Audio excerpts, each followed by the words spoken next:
We are Village Innovators. We're a not-for-profit social venture with a mission.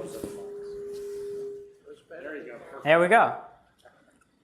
Our mission is to spark innovation among youth in Africa. We know that students want to take risks and that they have an appetite for engineering and that they have the security of their schools to learn new things. Our vision is to see these students creating technologies like wind turbines, water purifiers, solar cookers, and refrigerators that don't require electricity. So here's what we do. We create what we like to call design maps. These are webs of hands-on, open-ended engineering challenges with a technology end goal. We task students with solving these problems. We begin with a wind turbine. Then we break it into its basic components: the fan, the gearbox, the electronics, and the tower.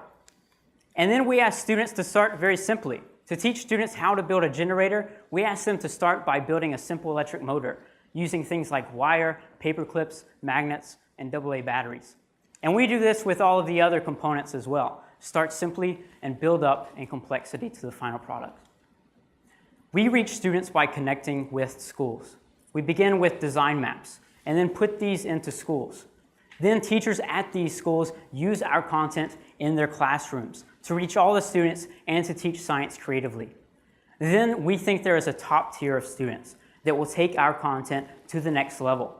I'm talking about the top 10% of students in science clubs and spontaneous groups that will create the kind of technologies that we're talking about.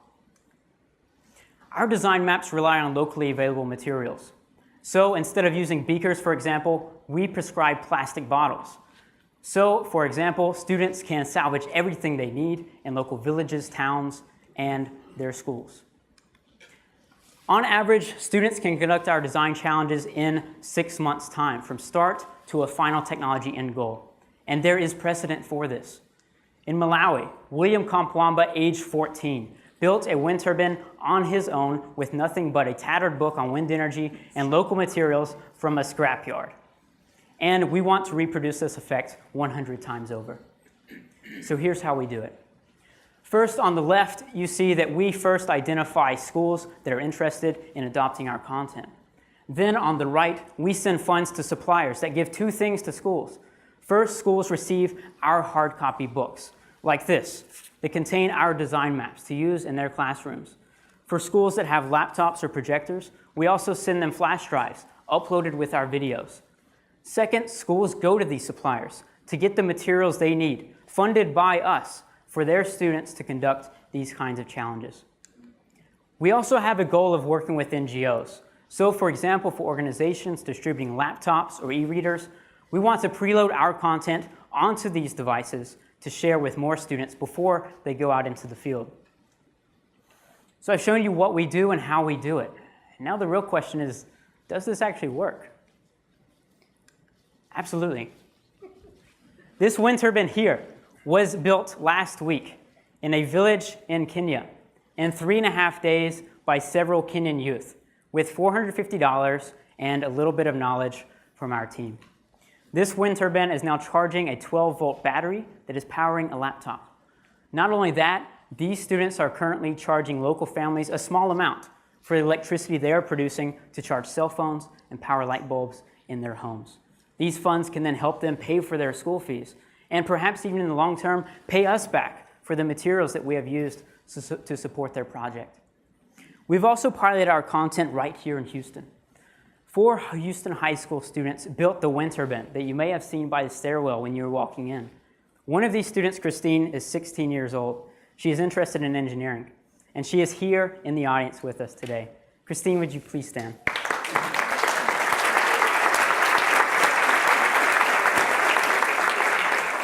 Now, one of our early adopters. Thank you so much, Christine. So let's talk about where we are now. We've produced 4 different design maps: a wind turbine, a solar cooker, a water purifier, and a refrigerator that doesn't require electricity. We have piloted content in 10 schools in Kenya, Tanzania, and Uganda. We have 40 schools in our pipeline right now, ready to receive our content. In the next 2 months, we will be sending our books and supporting materials to 10,000 students in these 3 countries in Africa. We've received a letter of support from the district education officer in Gulu, Uganda. And when I was in Uganda, this letter opened doors for me when I was approaching schools. We've also received publicity from Nairobi's Business Daily for the work that we've been able to do in Kenya. Our vision in the next year is to reach 100 schools.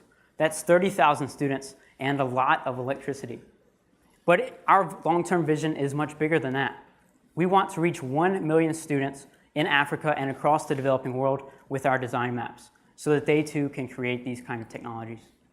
But to do that, we need you. Today, we're asking for $130,000 in year one to take our organization to scale and to reach these 100 schools. We need donors like you, and we're also looking for introductions to corporate sponsors. $0 from this will go to staff or overhead. But we're not only looking for funding, we also need your help to spread the word.